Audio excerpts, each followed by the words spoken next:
This is going to seem like a little bit of a blog post / green text hybrid, so work with me here.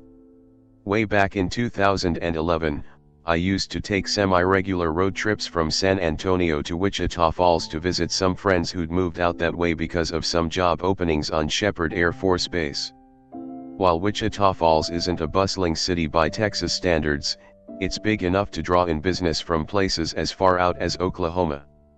Getting there from San Antonio is usually as simple as jumping on Route 281 and going straight north, cutting through plenty of scenic towns. However, during one trip I chose an alternate route that led to me getting lost and seeing something that I still can't explain. Traveling south from Wichita Falls, passing Windhorst, Jacksboro, and Mineral Wells. It's still early in the day and I want to do some sightseeing on my way back south. Decide to drive to Cross Plains to see the Robert E. Howard Museum since I love his work. Tour the house a bit, grab some gas / food, jump back on the road. Head south on what I think was Road 279 past Brownwood. Keep going what I assume to be directly south. I lose all cell phone signal not far from the town and lose orientation. I didn't have access to a GPS at the time, so I try to rely on gut instinct and the position of the sun. Keep driving what I assume to be a route that would take me directly south. Eventually come across a small town that's totally abandoned in the middle of nowhere.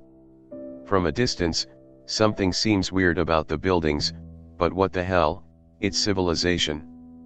This small village is a collection of small wooden houses, a Texaco gas station, and what looks like some kind of antiques shop that are positioned around a pair of four-way stops.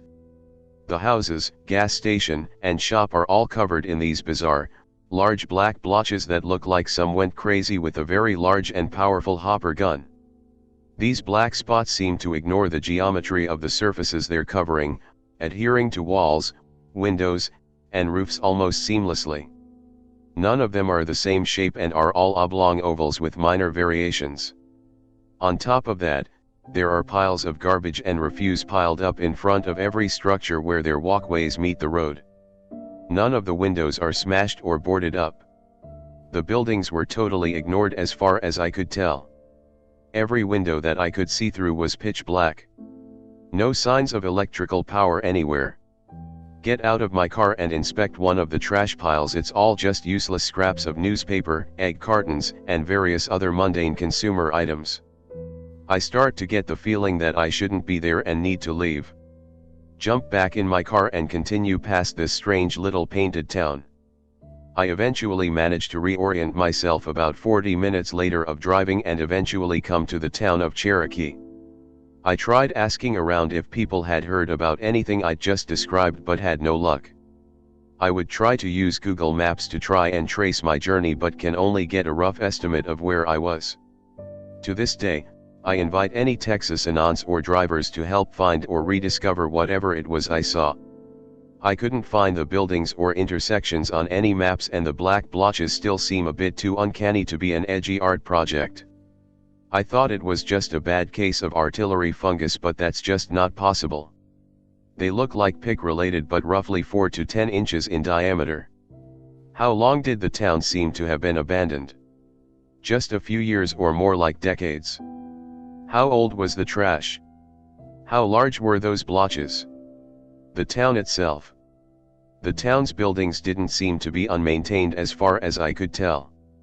It looked like everything had been built semi-recently, within the last decade, and there had been constant habitation and upkeep. I know you'll occasionally find abandoned housing in the middle of the country, but these seem to have been used until fairly recently. The trash. The garbage and refuse piles looked like they newer and not some old/ancient trash middens that someone had been clearing out. I remember a lot of food containers that had been discarded, so maybe the people who were living there were still active until that point. The blotches.